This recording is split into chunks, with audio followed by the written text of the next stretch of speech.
Hello, welcome to Cancelled Too Soon, a bonus episode. I'm your host Brian, and I'm here with my brother and co-host, my bro-host Thomas. Hello. This is where we discuss TV shows that never made it past 2 seasons. This time, the show found killed is Terminator, the Sarah Connor Chronicles, and we're discussing to see if it was terminated before its time or should have lived to see Judgment Day.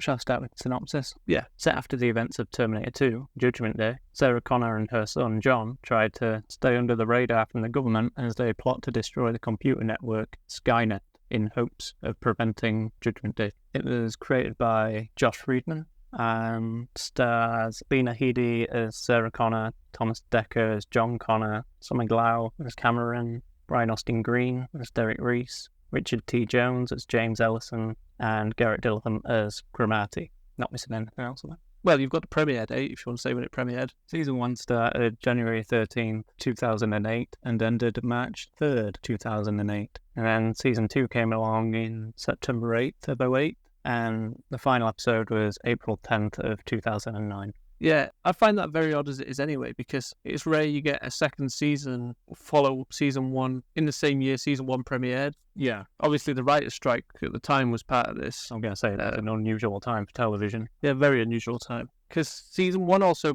premiered on Monday nights for Season 1 and averaged at about 10 million views. Right. It premiered with 18 mil. 18. Just over 18 million it premiered with. And then it averaged at around 10 or just below 10 million views weekly for them 9 episodes. Yeah. It was originally contracted for a 13-episode Season 1. Yeah. But I think the writer's strike obviously cut that to 9. Yeah. And it's a little obvious with how Season 1 ends, I think. It doesn't particularly have a Season 1 finale sort of thing happening. No. But we'll get into that in a bit. Because when Season 2 came out, just months later, I guess, isn't it? I mean, it's normally months later with American TV on your 22-episode seasons. Yeah. Because this also jumped from having a 9-episode season to going straight to a full 22 for its Season 2. Yeah, so it must have done well enough. So it clearly did well. But Season 2 only premiered with not even 6.5 million views. And then it drops quite drastically and seems to average around mid-5 million views. Yeah. But by the end, it's only got less than 4. The finale ends with just over 3.5. Right. And it was just under 3.5 on the penultimate. So it takes a big decline in viewership, which I think is part of the reason why it got cancelled. But it's okay to renew it and start it in that season, I guess. But they moved it to Friday nights, which is known as the death slot. I was just about to say In America. it's the death slot. Yeah. That's where the show would go to die. So I find that quite odd. Before we get into more on that, shall we move through the plot of the Sarah Connor Chronicles a little? Do you want to talk about episode 1? Because obviously this is people's introduction to the show. Episode 1, it does open strong. Firstly, I think the opening scene is just a bit too much for me. Yeah. Yeah. I think at the time it was really good. Looking back, it doesn't hold up all that well. Yeah. And I think it is mostly down to the special effects work, the visual effects work, should I say. Yeah. Because we're talking the bit where it's like loads of Terminators in a room, aren't we? When you see the CGI full Terminator endoskeleton, it's a bit off and janky. It's not just that, though. I think that's revealed, I think it's obvious when you go into it that it's just a nightmare for Sarah Connor. Yeah. It's just, I don't know. I quite like that, though, when you think about how Terminator 2 ends. Yeah. Because isn't there like a nightmare sequence in one of the deleted scenes for Terminator 2? Or am I mixing something up now? With the park. Yeah. So I think it's kind of like building on from there to show that she still has this fear kind of thing. Yeah, I don't know. I just think dream sequences can be a bit tacky sometimes. You also forgot to mention this picks up 2 years after Judgment Day. And they seem to have a more relaxed life, Sarah and John. Sarah's met this man, Charlie Dixon. Named after, I think anyway, named after a very prolific comic book writer, Chuck Dixon, who did actually write a mini-series for Terminator, and I've not written what that is. No, but I remember you describing it, and it was the beginning of the war. Like the start of... Yeah, it was set during that time. And if I'm right, yet some of the story arcs in the show that focus around that time. Not just that, but are possibly based on elements from novels and comic books and other things like that in Terminator. So I thought that's pretty interesting. Definitely. I think, for me, this is the next best Terminator thing after T2. Yeah. In a way, I kind of prefer it to T2, but I'm not so sure. But I think it's because I'm seeing it as a television piece that I understand just how great it is for television. All right. Because this wasn't on cable, as we said, it was on Fox. Yeah. And it has a more cable feel, I think, in parts, or would have done better had it been on cable anyway, because of how it tackles its long-form storytelling. Yeah, definitely that. Especially in season 2 when it hit that 22 episode, you really feel that there. Yeah, there's clearly trying to put filler episodes in, or they're trying to progress the storyline, but it's obvious that there's certain episodes that it's like, this isn't really relevant, but they do make it interesting. yeah. Also, in that first episode, we get introduced to Cameron, who is played by Summer Lau. And she seems to be a pupil, attends at John's school and takes a bit of an interest in him. And then it's revealed that she's sent from the future to protect him, and that she's a Terminator. And just like all Terminator material, they had to show that she was a Terminator. Yeah. Spoiler that for anyone going in. I think she also delivers the "come with me if you want to live" line to John. Yeah. She reveals that after John's already ended up being pursued by a Terminator that took guise of a teacher. Yeah. Mr. Cromartie. Yeah. That was his name.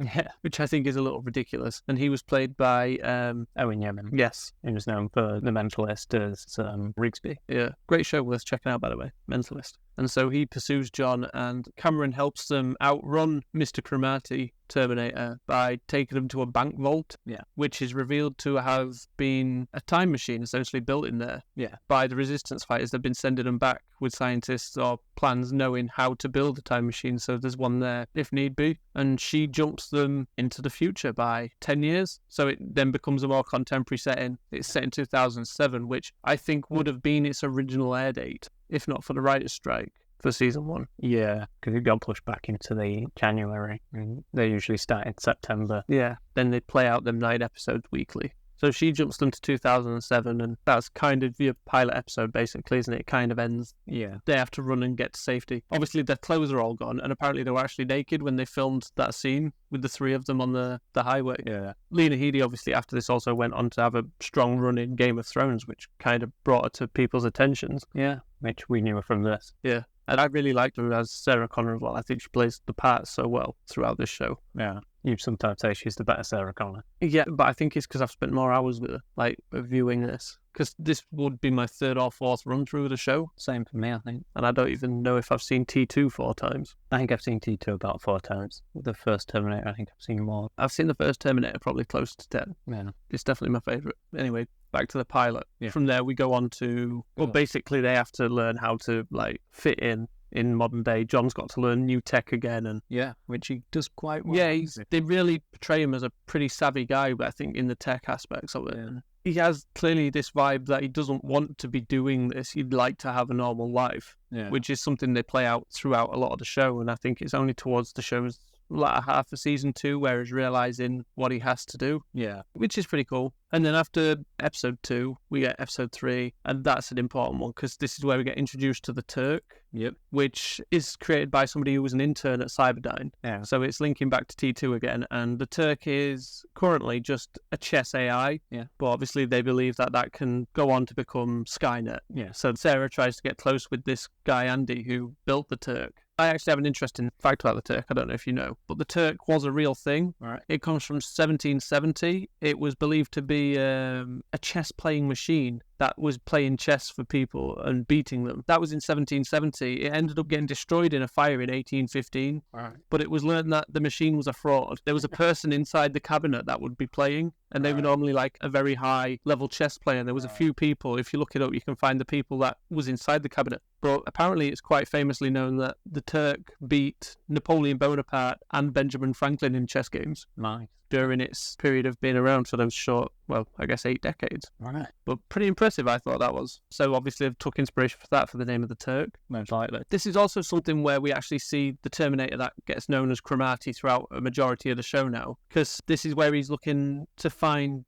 specific scientists that he knows, because he knows the future, obviously, that helps in this blood. Like a synthetic blood. No, he steals real blood, doesn't he? Yeah. But he needs it to help create a synthetic skin, which I think comes in the next episode, actually. Yeah. Because obviously the Terminator's lost his skin, so he needs to regenerate skin. So he needs to learn how to make this like synthetic organic skin thing that the Terminators have on them. His little character right there. So yeah, quite enjoyable to watch. Yeah, it's great. I think this is the first bit where we truly see a full stud endoskeleton. He's in like the bathroom. Yeah. It's a bit janky. Yeah. It doesn't hold up well, but TV budget, going back, 16 years? Yeah. Not bad. And if that's the worst this show ever offers, which I feel it is, Yeah. I can live with that. Yeah. Just occasional janky effects. Yeah. I think that's probably the worst of it, though. Yeah, because other parts, great stuff. Like there's a scene somewhere where the Terminator gets like half his face blown off. Yeah.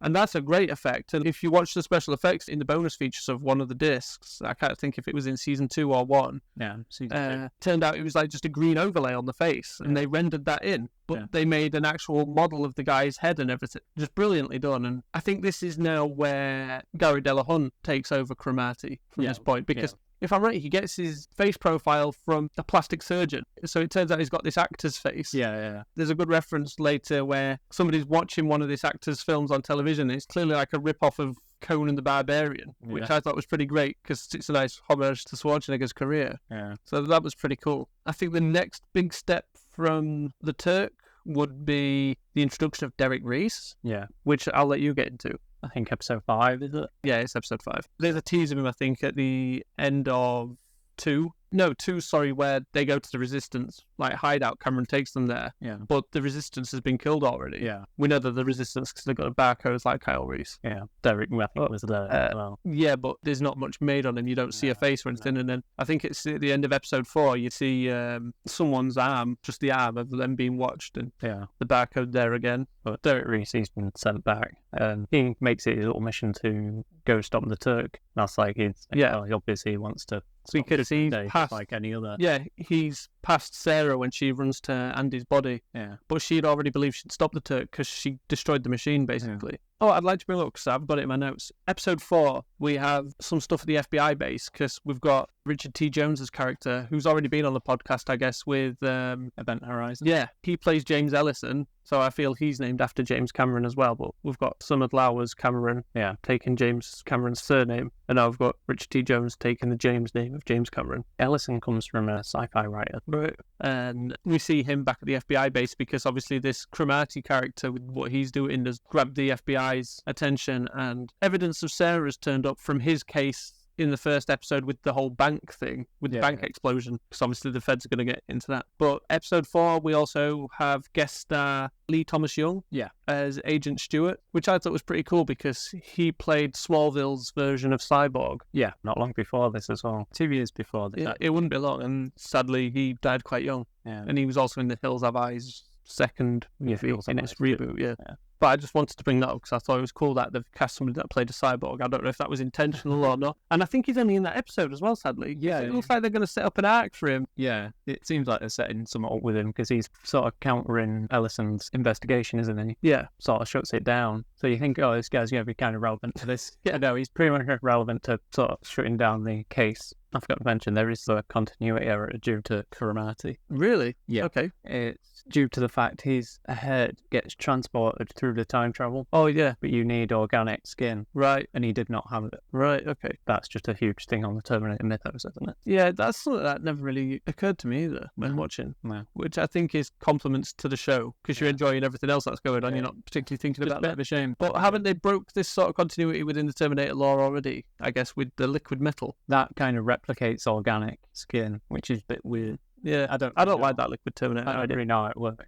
But that doesn't really bother me too much. No. That's also a bit weird where its body eventually awakens in the present. 2007 has to go retrieve its head and it's going around with a bike helmet on. Yeah. I do enjoy it though. Yeah. There's also something I quite like. That's in episode 4 as well. Cameron identifies someone is a machine. Yeah. But she says it's not Cromartie because the height is wrong and some other like points of articulation are in the wrong place or something due to her like scanning thing. Yeah. But it's the same model as Cromartie because they're all T888s in this, I think, for the most part. Yeah. But if they were all the same model, they'd all be the same height, no? This didn't mention anything about series number or something like that. Yeah. If it does, just in passing, and I think that's forget why Arnold's in, was it T2? I think he's a 101 or something. Yeah. Is that a series 101? I think so, but I've also seen that called a T101 in trivia and stuff online. Yeah. And it gets a bit weird with Cameron in this show itself because I've seen her being referred to as a T888 as well. Yeah. Just a female model of. But then I've also seen her be referenced as a T889F. And a TKO7. I forgot the number, but that's where it was in the promo posters. Right. So clearly Terminator has a problem with its numbering of machines, I think. I feel like they wanted to avoid what Cameron was. Yeah, maybe. But then another number that comes up later, which I don't remember them ever mentioning. Oh, yeah, for season 2. Yeah, we'll get to that. Ellison, he becomes a main player, I guess, because he's learnt the machine's identity. Yeah. Because he's actually seen a hand that's left. Yeah. From a car chase, isn't it, if I'm right? It gets knocked off, and Ellison finds it at the scene. Yeah. So then he's obviously got his proof about these machines that Sarah Connor was rambling on about. So he becomes a bit of an ally figure who ends up going to the wrong side, I guess, but we don't really know. Yeah. And we'll discuss a little more of that later, I guess, as well as we go through this story. I know you're a big fan of episode 6 of season 1, Dungeons and Dragons, if you want to get into that. Can do. Dungeons and Dragons, Derek is wounded from the previous episode. Yeah. He was shot. So they've brought Charles Dixon in because he was an ambulance driver. Yeah. We forgot to mention that. Yeah. So they've gone to get him for assistance, and they on Derek's bullet wound. John goes and gets Charlie Dixon. John sees him as like a father, I guess, because he'd spent that time with him and bonded. Yeah. So John goes and gets Charlie to go help Derek. While Derek's on his deathbed, you're getting all these flashbacks to the future. Yeah, flashbacks to the future. That's something I love about Terminator. The flashbacks are in the future. No. And they've already happened. That's all with him and his brother Kyle Reese. Yeah. Who is John's father. Kyle Reese is played by Jonathan Jackson. Yeah. I think he does a pretty good job. Yeah, and I think side profile has enough resemblance to Michael Biehn from the side. Yeah. I think this episode was probably, I thought it was a pretty good one anyway. He's probably the next best Kyle, actually, after Michael Biehn. I believe so. I really like a lot of his chemistry, though, with Brian Austin Green. Yeah. I love the Reese boys. The Reese boys, apparently, yeah. They clearly have some sort of status within the resistance that's going on, don't they? I think they've actually said that they're John Connor's best soldiers or something. They're top soldiers. And they're in like the same squad together. And then this is the episode where I think they actually get split. Yeah, right. I also feel like what we see of the future in this is in line with what we've seen in the previous, in Terminator 1 and 2. Yeah. I feel there's some overlap there. Yeah, I think my problem with it was budget.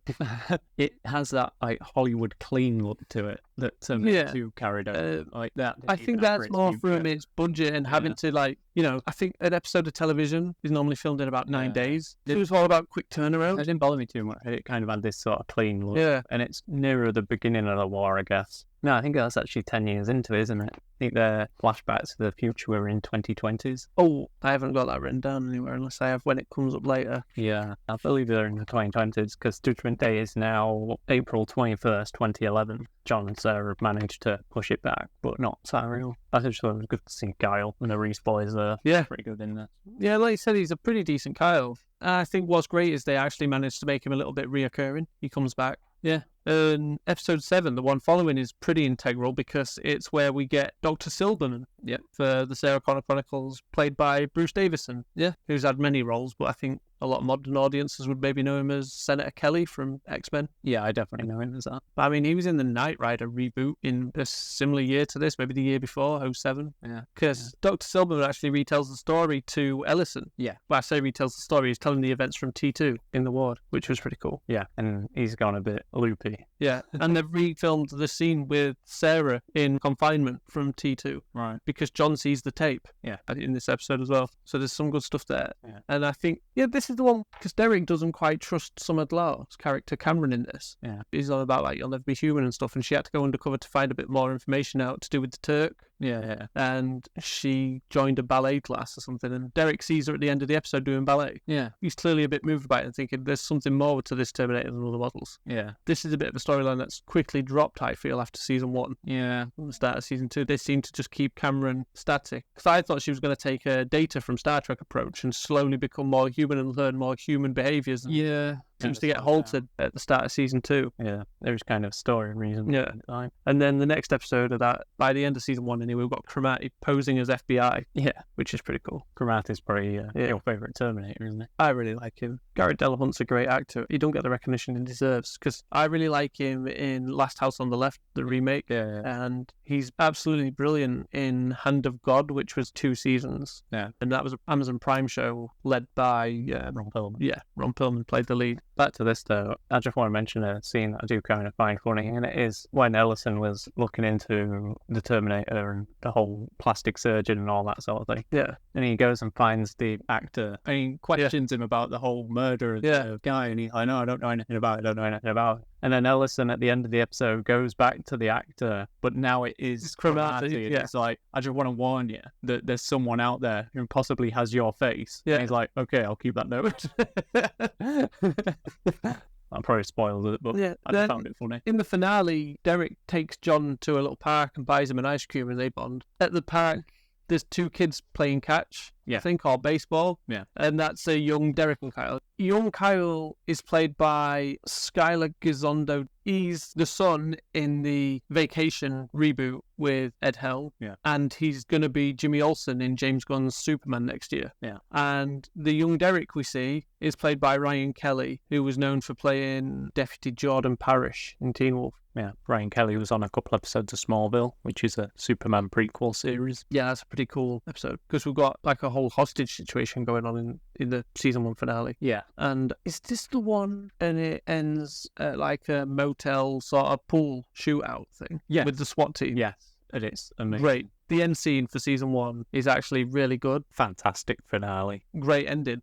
But I don't know if it's just my familiarity with TV setups. It's an obvious, like, season 1 mid-season finale. I don't mean... Not a season 1 finale. It's more your mid-season thing because the arc hasn't come to a close properly. No, but it's like a big... But it's a big eventful thing. So it's a decent place to leave it before we come back with season 2 anyway, because it really opens up Ellison into the plot further. Yeah, probably one of the best scenes of the show. It's such a great shootout. And it's just a shame that Sarah Connor's not involved in it. Well, I think that's part of the thing, isn't it? Because if she was facing Terminators this often and stuff as well, it's like, what's the point? There's no tension anymore in the Terminators finding them. Yeah. Because I think that's what this show does quite well, to be honest. Pick and choose their fights and all that. Yeah. Yeah. And then when season 2 opens, we've now got a new character introduced, Catherine Weaver. Yeah. Played by Shirley Manson from, is it Garbage? Yeah, the band Garbage.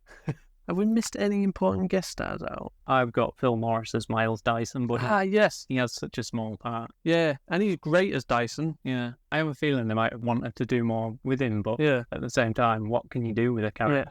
Yeah. He died. Not really in it anymore. Yeah. So yeah, I forgot about that. I'm just in the pilot. Is he only in the pilot? Yeah. Right. There's only one episode and it's the pilot. I mean, he's a great get for the role, though, because he's a really good actor. He's done a lot, and I can't name anything right now. Was he Cyborg's dad in Justice League? No, you are thinking of Joe Morton is the guy who played Miles Dyson. Well, I'm thinking of original Miles Dyson. Phil Morris was Marshmallow in Smallville. Right, yeah. I think he might have played Cyborg's dad somewhere, though. I think he's Cyborg's dad in Doom Patrol. Yeah, that's why. Yeah. Jesus, so many cyborgs and cyborgs dads. Yeah, this show, they wanted to make it clear that, yes, it's sort of continuity with the movie, but they don't want to cast their own actors. Yeah. They didn't really want to bring anyone in from the movies. Which I think is fine. Yeah, I'm you know, especially with the time that's gone and contracting, because it would also probably put your budget up if you're trying to cast film stars in a regular TV show. I mean, this is 08 and 09. We're still not at that time yet where movie stars are particularly going into TV. No. Patrick Swayze had a TV show around this time, I think, as well. James Woods, is it James Woods? I think you're about James Woods. He had Shark around this time, but again, his film career had seemed to have ended by this point. Yeah, it's basically before you really like prestige shows, like your True Detectives and whatnot. Yeah. What? Just if you don't know True Detective as a TV show, it's just a funny thing to say. Like, I meant it True Detective. I meant it as a genre, like Columbo. Yeah, you True Detective. You were a True Detective. That was a man in a suit.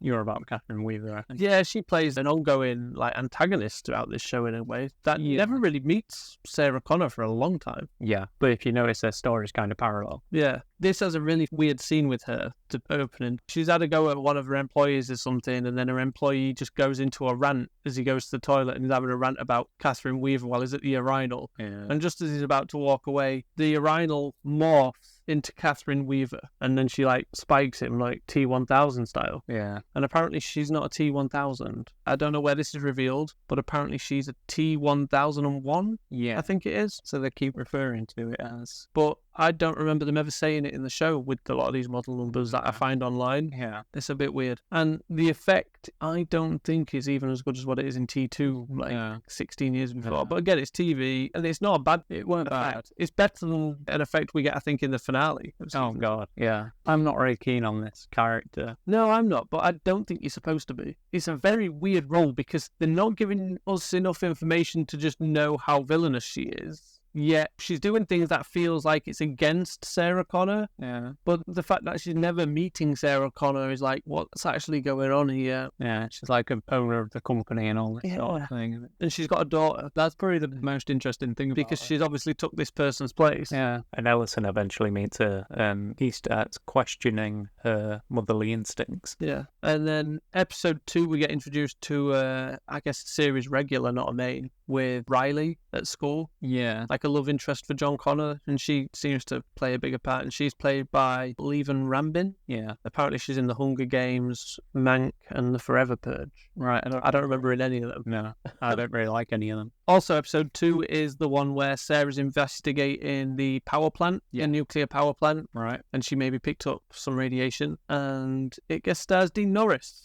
He's one of the higher-ups at the plant work. Yep, notable guest star, I guess. Yeah, because he's the SWAT leader in T2. Yeah, quite a small role, but rather significant. Like, if you're watching these, you'll recognise him. This is also the one where they've... In fact, he might have been in the first episode of season 2. I've not made note of this. There's a guy called Wells, another resistance fighter that Derek apparently knew, and they take him in, but it looks like he died. But before he's died, he's written messages in blood in their garage. Yeah. That becomes like a bit of a overlapping act for this season as well. Yeah. Because he's clearly like tried to leave them clues, but they're not enough to know till it's maybe too late. Episode 3 of season 2, where we see Cromartie in a TV sort of swords and sandals movie. That looks like a Conan thing. Yeah. It's in episode 3, Mousetrap. Yeah. I remembered that being earlier in the series. Yeah. We also have a recurring guest in Busy Phillips. Yeah. She was from Freaks and Geeks back in the day. Yeah. And she's done a few other comedy things. Then we meet her in season 4. Season 2, episode 4. Yeah, sorry. Yeah. Where the Connors have to move house. She's like their landlady, isn't she? Yeah. That was a storyline I don't really feel we needed. No. And she's got this pregnancy thing going on. Yeah. I don't really know why it was truly relevant. Episode 4 is kind of important, actually, because it's where Cameron has kind of had like a system reboot due to the events from the finale of season 1 and ongoing. I don't know if to spoil that or not, but she now believes that she's Allison, which is a girl in the Resistance in the future. So she doesn't really have any memories of John, and John's trying to find her before Cromartie finds them because he's managed to catch up with him again. Yeah. That was quite a decent episode. Yeah, you get a few good episodes like that, I think. I do think they're quite inventive. And then I think episode 5 to this season is the one that you particularly like. Me? I thought you liked it because I think it's the one where Derek and John go to the like military school. Yeah, I quite like that one. It's called Goodbye to All That. Yeah, I quite like that one. They go to a military school because apparently one of John's top resistance fighters or lieutenants or something is at that school and they've gone to save him. Yeah, he's the guy who apparently sets up the resistance. Yeah. John. Yeah. Which I thought was interesting. I like it when a Terminator is sent back to target someone else that isn't John Connor or so. And luckily Derek had one of them rounds, like an anti-tank sort of round on it, and just like blows the Terminator. Yeah, like, he's good. Never used them again. No. But I did quite like that. He said he didn't have many of them or something anyway. But, I did quite like that episode. I like John and Derek bonded. Well, this episode leaves me wondering because Derek says that he helps John set up the resistance. Yeah. But now this is that thing where, like, how much is fate into play? Because does he only help John set up the resistance due to this encounter now? Yeah. Does this have to happen for John to be setting up the resistance with him in Derek's timeline at all? If you know what I mean? Yeah, yeah. Because the guy was questioning whether he should stay in the military and all this sort of thing, wasn't he? Yeah. That's quite a decent episode and I guess builds in some Terminator lore, but at the same time, it's a filler episode. Yeah. It's not moving the plot along at all. Right. But the fact that they've made it relevant to like the future that hasn't happened yet, I guess makes it relevant. Yeah, I quite liked it. Like I said, they were quite inventive with it. I've also wrote that the Terminator's a T888 here, so I'm wondering if they did note that it's a T888 or he's credited as a T888 in the credits when I've looked up the cast. If I'm right, they don't use the actual T800s due to some sort of licensing thing. Right, here we go. Episode 6 to season 2 is another one of your favourites. The tower is tall, but the fall is short. I wrote Derek meets Jesse, played by Stephanie Jacobson from Home and Away and Battlestar Galactica Razor, whatever that is. I'm guessing a spin-off. While Sarah and John and Cameron investigate a psychologist, Dr. Sherman, played by Dorian Harewood, who was War Machine and Shredder in the 80s, and he was 8-Ball in Full Metal Jacket and Butkus in Space Jam. And that was one of my favourites because... In fact, that might not be the episode I'm thinking of because I haven't wrote the cool thing. Right. But Jess seems to be from Derek's past. Basically, it's revealed, I think, in there. Yeah. He clearly knows her and apparently has a relationship with her. Yeah. Jessie's quite recurring. Yeah, she has a recurring role. I didn't know how many episodes she was in. Probably 8, I'm guessing, due to how some contracts work with Yeah, each episode TV shows. Do you know how many Riley was in? I think he had a similar number. Yeah, because it's revealed that Riley was also from the future as a pawn for Jess. Yeah. Because Jess and Derek have a really good episode that reveals something, I guess, is this the first time it's been revealed in Terminator lore? Yeah. In live action, anyway. I don't know what episode number it is, because she explains a lot of what happened in the future. Yeah, and he's like, that's not my timeline. Yeah, it's clearly a big thing. And again, that's almost like a bottle episode, really, because it's just them in confinement, and I think you get a little bit of what Sarah and John and whatever else are doing. Jessie was quite interesting on that aspect and her motivations of her own goals, because they're not John Connor's goals, and I found them quite interesting. Yeah. But she weren't a character I really liked, and they tried to make her something. Yeah, I wasn't a big fan of her, but I liked some of the arc that she had. Yeah. It's episode 9. It's called Complications. Right. I was going to say what Sarah's doing, but I can't remember. I think it's because Derek's was the main part of that episode. Yeah, and it's a solid episode. Yeah, mainly for the Derek part, I think. Yeah, just that like little twist about the alternate timelines. Yeah, it's pretty great, and they don't particularly make a big deal about it either. No, I feel like the movies kind of have that in them, if you know what I mean. Like, due to this happening, that'll happen, and obviously I'll change events here, and this can come back. But the movies obviously don't seem to have anyone from different timelines meeting up, as this does. Because in this it explains that John has been sending resistance fighters back to help in his mission, and the Terminator's been sending more back. But that kind of defeats the whole point of, in the first Terminator, they said there's only one machine and another one that Kyle used. Yeah. There's only 2 that we knew of, and due to how the timeline's changing and people going back in time, I think would be able to get that more knowledge of time travel and how it can become possible and why the future's always like in motion, because I think due to Sarah Connor Chronicles, I think it explains that there's multiple timelines happening. Yeah. People have been sent back from multiple timelines and it's changing the events of everything. So everything gets pushed back, but everything can evolve. For timelines, episode 12 of this season, we've got 3 timelines on the go at the same time. Yeah. Because we've got Sarah and Cameron protecting this family from a Terminator that's come in. Yeah. Derek's saving a pregnant mother, but the person he's protecting is someone that we've just watched Sarah and Cameron protect. Yeah. And then there's another Derek where he's further in the future with Jess. Yeah. And that's quite an interesting episode. I don't think it's one of the strongest, but in how it's laid out like that makes it quite interesting and stand out on its own. Yeah, there's a lot of interesting stuff in how that episode actually works. It's quite different. Yeah. If I'm right, though, it kind of causes a continuity error of where things are set. Yeah. Like the future aspect, that's fine, that's in the future. But the actual present day stuff. Yeah, because we're not sure where that's set because Sarah and Cameron are together. Yeah, I think the Sarah and Cameron thing, they said it's like 2 months ago. Yeah. I think it says. So none of it is actually in the present. So the 2 months couldn't have been, I think, where it's set during the story. Yeah. Due to how much time's apparently passed as the series has gone on. And then where Derek is in the, which I'm guessing some more of the present day Derek.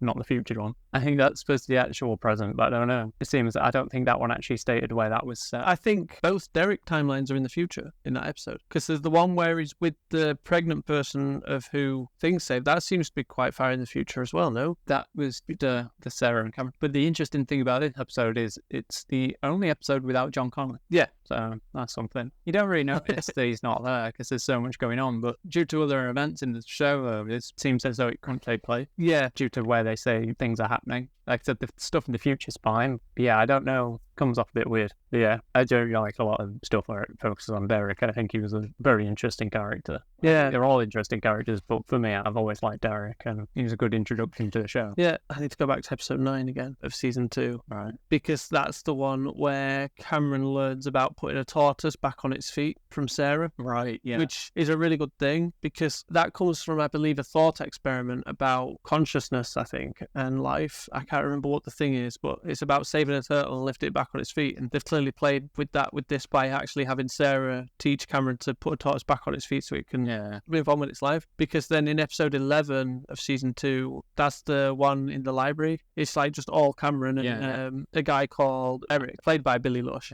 who's in a show I'd like to cover actually, before cancelled too soon, called The Black Donnellys. It was a really good short-lived crime show. Yeah. But a lot of it's set in the 1920s, starring Todd Stashwick as the Terminator that got sent back to the wrong timeline. He gets sent back to 1920. Yeah.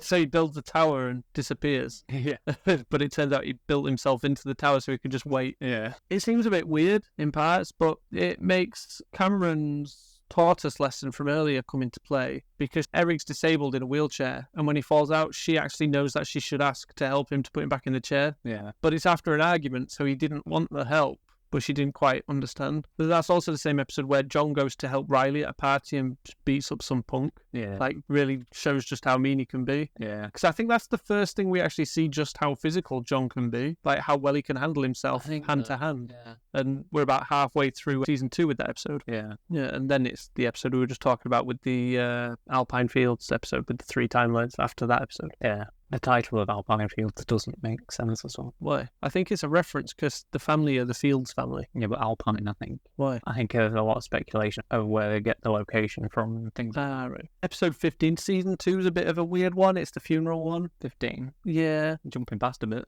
I know. Not much, though, because we just discussed episode 12. I just thought you might want to talk about 14, The Good Wound. Oh, yeah. I'll let you do that one. I just seem to get the episodes in which the main character was injured in the previous one. But they put Kyle in. So Sarah in the previous episode, she was looking into this, The 3 dots. yeah, and it's like, A UFO. yeah, it took her to this UFO thing. And... Do we actually see it there, though? The UFO? Yes. And it's actually like the drone things from the Terminator film, like the hovercraft. Yeah, it's That's like going one to of it. their ships. Yeah. And I think it's like a little smaller, smaller. but yeah, it's like smaller, but like, Yeah. it's like a drone. It's like a smaller version. And then it flies into the back of Piper Ferguson's truck. Yeah, we don't know. I can't remember the character's name because I don't think he gets named. No, but he's part of this weird, like, terrorist organization called the Caliber. Yeah. They seem to be somehow building up the machines. Yeah. more. Yeah, John Piper Ferguson, he has this drone in the back of the ship anyway. But yeah, Sarah, she's investigating this and she gets wounded. And then she's taken to hospital. And then you get what I think is a reference to the deleted scene from Terminator 2, or it's only in the director's cut of Terminator 2, in which Kyle shows his face and Right, yeah. talks to her. In this, he's there in the hospital room with her and talks to her, and it's very similar to how he is in the first Terminator film, and he's telling her how to get out, and that it's clear to escape. It's weird that he knows that. But yeah, he oddly kind of helps her escape the hospital with his great ghostly presence, I guess.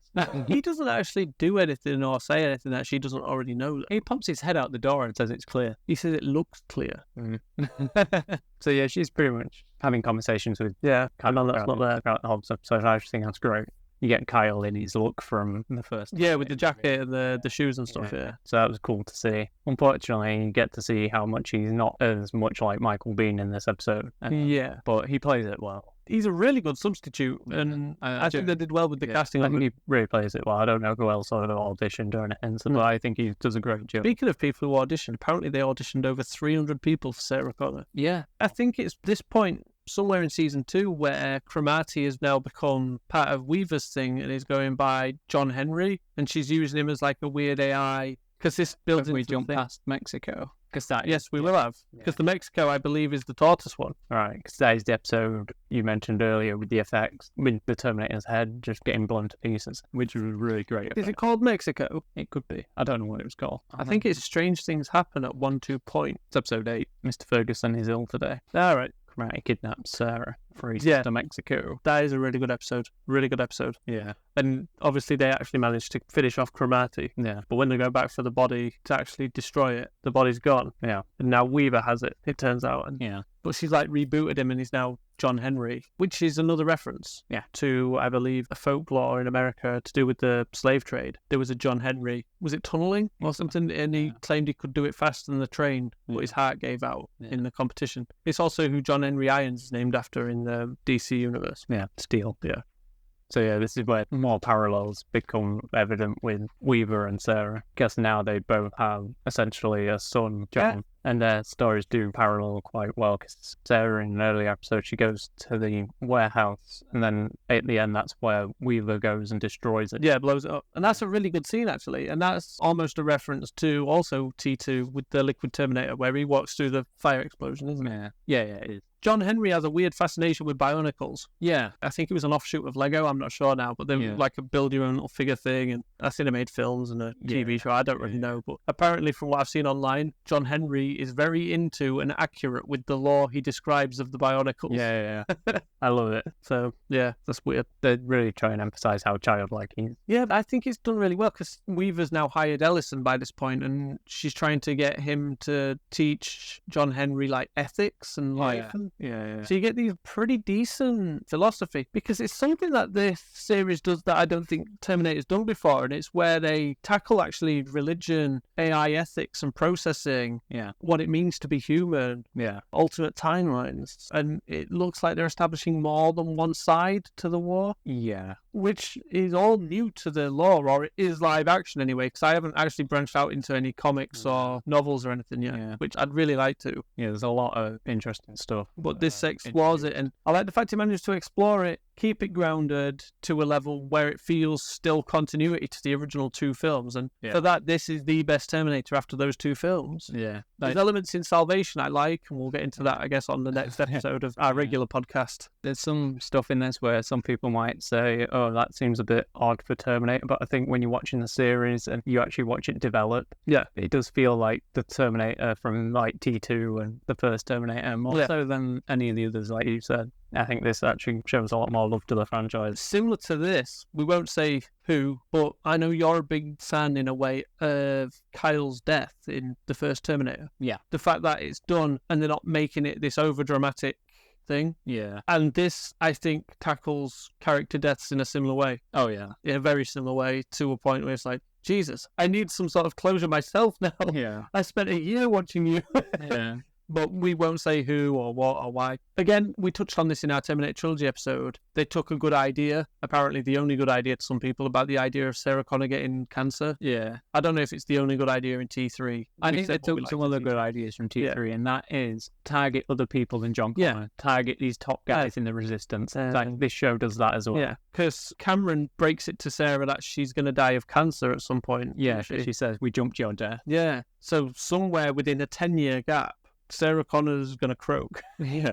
So they've kind of put this ticking clock on Sarah herself, and she goes for a breast scan at some point, doesn't she, for breast cancer? Learns there's a weird transmitter been placed in her. Yeah. And then as soon as she learns that information of the transmitter, people are after her, which is a bit too coincidental for my enjoyment. Yeah. But they obviously tease her possibly getting cancer after the power plant episode with Dean Norris at the beginning of the second season, and then they're trying to say, is she getting radiated from being around the Terminator? Yeah. And I really would have liked to see where this goes. The next big one, is it a 2-part episode with Jesse on the submarine? Yes. Today is the day, is it? Yeah. Yeah. Which I guess is referencing a little, maybe, of the Abyss. Yeah, possibly. She's been told to go against orders, hasn't she, to pick up a box, but they have to go meet Terminators to get the box. Yeah. So that's where it's the idea of another side possibly being involved, because these Terminators allow her to get the box. They open the box on the ship, and it turns out to be a T-1001, or a liquid Terminator anyway, which I think they're saying is Weaver. Yeah. Because she takes like an eel form as she escapes, and then in the finale we see the eel form return and go into Weaver. Yeah, I believe so. I think that's essentially what it's saying without. There's also a quote that's used. Oh, right. It's the answer to the question or something. Oh, what's the answer to the question? Yeah, and Weaver does the same thing. Yeah.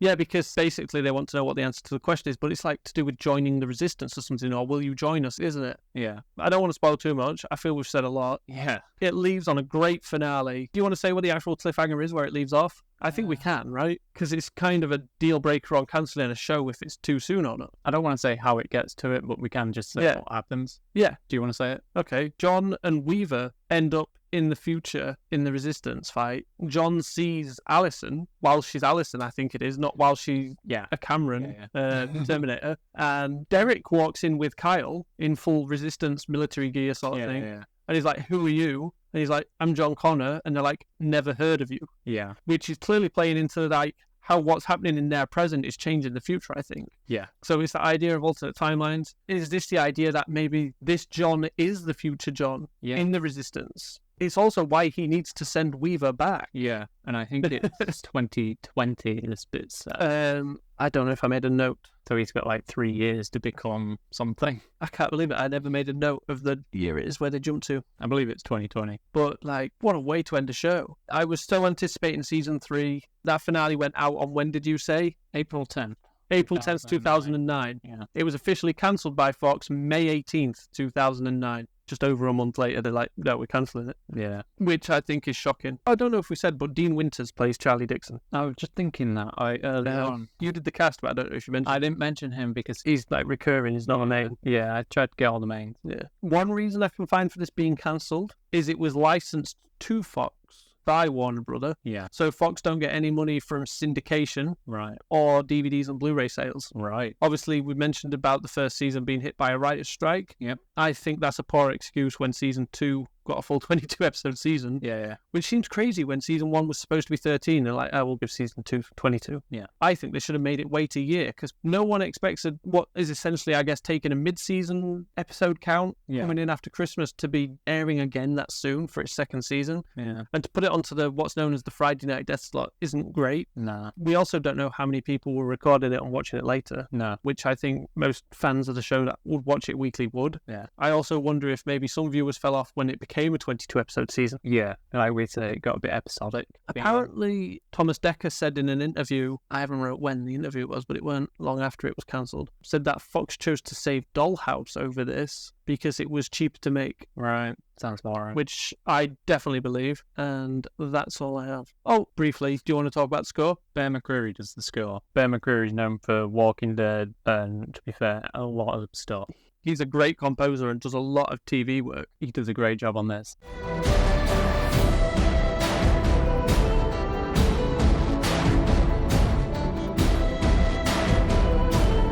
He went back and listened to Brad Fiedel's work and all that. Yeah. The Terminator 2, and wanted to make something very... Yeah, I think it's Sarah Connor's theme.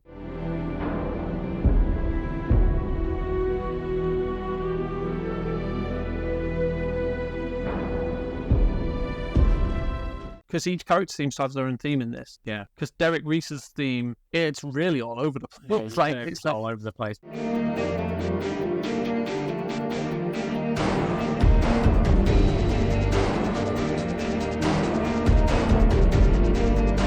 But he's a man out of time. Yeah. You know, he's clearly got some sort of PTSD, I think. Yeah. The mission he's gone back for changes, I guess, once he meets John and Sarah, because that was never part of his original mission. No, he wanted to take out Andy Good. Yeah, the guy who made the Turk. That was his, main... So, I do think the bonus features on the DVDs are worth watching that I had. There was one called Writing the Future, which showed the writer's room. Yeah, that was which great. I thought was fantastic because the writer's room seemed very open to ideas. Yeah. Somebody said something, it got joked about, but in a nice way. Yeah. And it is an idea that actually made it into the show. Yeah. And there was another idea said, I can't remember what. It's like, no, I'd rather not do that. They could shoot ideas down. Yeah. Then there was one called Conceptualization, which was about the visual effects of the show. That was definitely... Which was really, and Blood and Metal was like makeup and props. In the show as well. That's where it does the chromatic headshot thing and shows you how that was done, which was incredible. Great. And then there was Design and Destruction, which was like set designs because they had a really quick turnaround to get that submarine done, and they reused a couple sets. And I don't think it's particularly obvious if you not. I mean, there is a bit of time between those episodes anyway, but the way they've done it and made use of it, they worked well. Oh, Chad Coleman plays the Terminator in the submarine episodes. Yeah. Chad Coleman, you will know from Walking Dead. I can't remember his character name. He's like the ex-footballer, I think, in the comics that comes in or something. Robert Hall was the makeup department's, like the leader anyway, of the special makeup effects in the makeup department, and he was from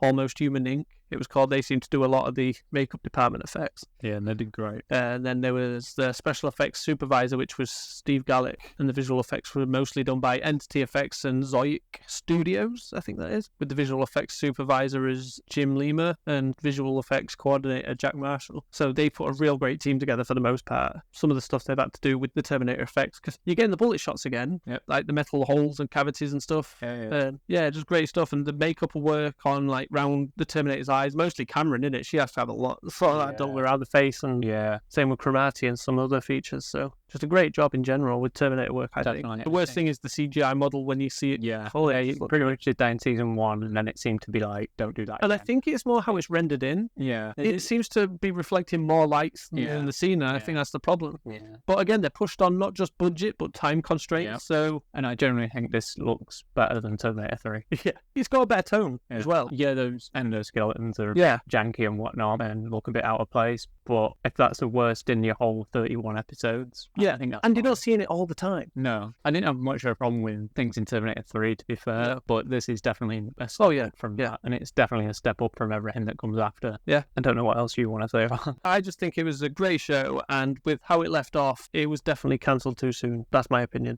I have a few other things I've Oh, go on then. Let's hear it. I just thought it was a bit weird that, according to Friedman, there was too many stories going on in season 1. Right, okay. But I felt it was more combined. Yeah, So he says season 2 is more focused, but I felt it was a little all over the place in parts. I wouldn't say all over the place, but there's definitely more stories going on in 2, I think. Yeah. But in sense of focus, there's a... So maybe it's that. In sense of focus, there's that theme there. I feel there's a bridging theme going across in 2. Yeah. And more than 1. Maybe it's right, but I just thought it was a bit weird. But they did say that they had about 4 or 5 season plan. Yeah. And it would end at Judgment Day. Which is great. Judgment Day would have been the finale, and I think that's a great idea. Yeah, because otherwise it's all big budget resistance war stuff, isn't it, from that point, I guess. And apparently it was supposed to lead into Salvation. I saw that somewhere else, but I've also seen that Salvation is detached from this. Yeah. I think when they say detached, I don't think, like, it was anyone in Salvation's, like, writer's room's idea to meet to this, but I think it was their idea maybe to meet to Salvation. Yeah. Like, to bridge that gap. Because Salvation had come out not long after this. Salvation was 2009, because it was the year after Dark Knight. Yeah, so I think this would have had time to build to Salvation. They've gone like, okay, that's what we're working towards. So 4 or 5 seasons would probably be about right. I think they could have done the end in 3. I was going to say, honestly, from where season 2 leaves off, another 1 season 22 episode would have done it. Yeah, I think they could have, because if they know their end goal, they can write to that from where we left off. And I didn't see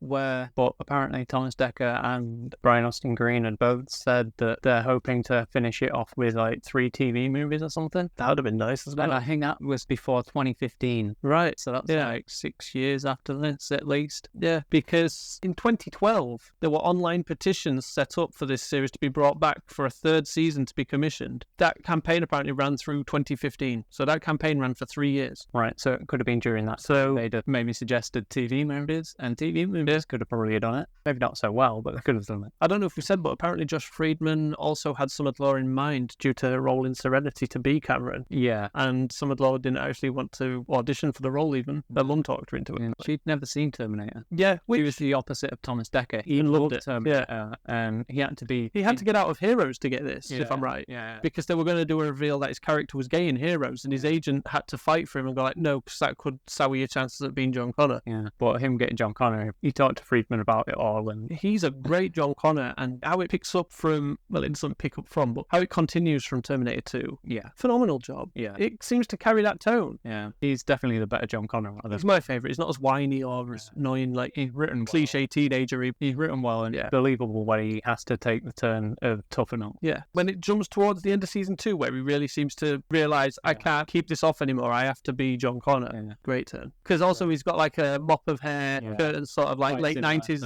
fashionable haircut, I guess. And then by season 2, I can't remember where, he shaved it off. He's just got like a crew cut for the whole season from that point. I think it might grow out a bit longer as the show goes on. Just a bit, but yeah, he has a good progression in this. I think some people even say it kind of becomes John Connor Chronicles. I mean, that's kind of what it needs to be, right? It's called the Sarah Connor Chronicles because I think she's in charge, really. He's still not John Connor yet, but I think the idea was to leave this show where he is then John Connor. Yeah. I do want to say that I think Friedman had always planned on bringing in numerous timelines, because apparently when he was trying to pitch the show, they weren't liking a lot of his ideas on this. Oh, right. They were very convoluted around this idea. This was the one that he had to change. He really wanted to use Kyle Reese, and he was trying to write Kyle Reese into this story, and they were saying this is too much. So he came... Clearly, like most Terminator fans, just loves Kyle Reese. Yeah, so he came up with Derek Reese. I don't blame him, and it's a great addition to the lore, I think. Yeah. Because sometimes you could do a character like Derek Reese, and it feels like it's really undermining the original text. Yeah. I don't think the invention introduction of Derek really undermines Kyle in the first Terminator at all. No. And in a way adds to it. Yeah. Because obviously we know he's lost his brother and he doesn't know this yet. Yeah. As well. I was going to say, in this, when he goes to see John in the future, he learns that Kyle had been sent out on another mission. Yeah. And he wants to see John see what his other mission was. Well, I'm guessing it is the only thing that it could have been, and it's sending Kyle back. And Derek always wants to know what that is. Yeah. Every time you see him in the future, he kind of wants to know where Kyle is. Yeah. But no, it's a great show and an addition to the Terminator lore, and I don't think we're ever going to get anything this good Terminator-wise again, I'll be honest. No. Apparently that latest game is really good. I haven't really played many of the video games. In fact, I think the only Terminator video game I have played was the Salvation tie-in game, and that was more for the fact it was easy trophies. Yeah. And I quite enjoyed it. It was co-op. Well, yeah. Did you have anything Josh Friedman was actually credited for writing? Oh, I have one, actually. Yeah. And it doesn't surprise me with some of the things it tackles. Right. Weren't Emerald City, was it? Nope. Right. We'll have to cover that for Cancer too. Yeah, he did Emerald City, and I thought that's great. That's a take on Wizard of Oz. Yeah, so I thought, that's cool. We worked with a great director as well, because he directed The Cell, which is a psychological... Ah, right, yeah. Anyway, we did Emerald City, which I genuinely thought was great. He'd done movies that you'll know, such as Chain Reaction, War of the World. Oh, I did look him up, yeah. But he did the TV series Snowpiercer. Ah, right, okay. So that's his most recent work then. But the thing that really confused me, to be fair, was... It's what I've written down. Yeah. Terminator Dark Fate. Yeah. Yeah. I was kind of baffled by it. Yeah. But we don't know exactly studios' notes he was having to follow. Don't know what ideas came from James Cameron, if any, because I know he was involved. I'll guess if I'm right, James Cameron. With the ideas of alternate timelines in Dark Fate, it kind of fits. Yeah. Because I think the studios have said, we clearly need to move away from John Connor. Yeah. And he was like, well, I like the idea of alternate timelines. I feel Josh Friedman, to be fair, just went, I don't like Terminator 3. So anything where I can erase that movie, and it's like, Friedman, stop this. Because if it had been any Terminator movie I'd have thought it'd have worked on, I thought maybe it'd have worked closely on Salvation. I mean, if you're working on a Terminator movie and you did a great 2-season run on a Terminator TV series, you'd go like, wonder how I can finish my season off with this movie. I'm going to say, do you think it'd be copy, like, if he was meeting with Cameron, he'd be like, I've left John Connor in the year 2020 and he has to fight with the Resistance. James Cameron's like, I didn't watch your show. I don't know what you're talking about. Well, good for you. And a big patronising little pat on the back. Yeah. Well done you for that show. This is definitely the Terminator after the T2. Yeah, definitely. And it doesn't really undo T3 because of his idea of alternate timelines. No. From memory, I remember liking Salvation. I remember liking Salvation, so I'm quite looking forward to our next episode. That should be in a few days from now. Yeah. Are we wrapping up now? I guess it's obvious that I don't think this show deserved to be terminated. You know, it should have definitely got to see Judgment Day. Yeah. I could happily sit down and start this show again as well. And that's the sad thing. Yeah. Like I said, this is already my third or fourth viewing of this series all through. Knowing it will end. Yeah. Every time I fall for it, it's like, God, I love this show. Yeah. And then it's getting towards the end and I'm thinking, oh, damn, it doesn't end properly. That's the thing. It ends and they went big. Yeah. They aimed for knocking the ball out the park. Yeah. Anyway, I'll wrap us up. All right. That's the end of this bonus episode of Cancelled Too Soon. I think we do have one or two in the works currently, but we want to space them out. It's a bit hard to get through TV shows, I think, compared to films. Yeah. So if you haven't already, click like and subscribe. A glowing review would also be appreciated. We are cynic_critique on X and Instagram. Links to those and more can be found in our show's description. And just like the shows that we discuss in this bonus series of episodes, I don't know what this is really. We don't know how to end.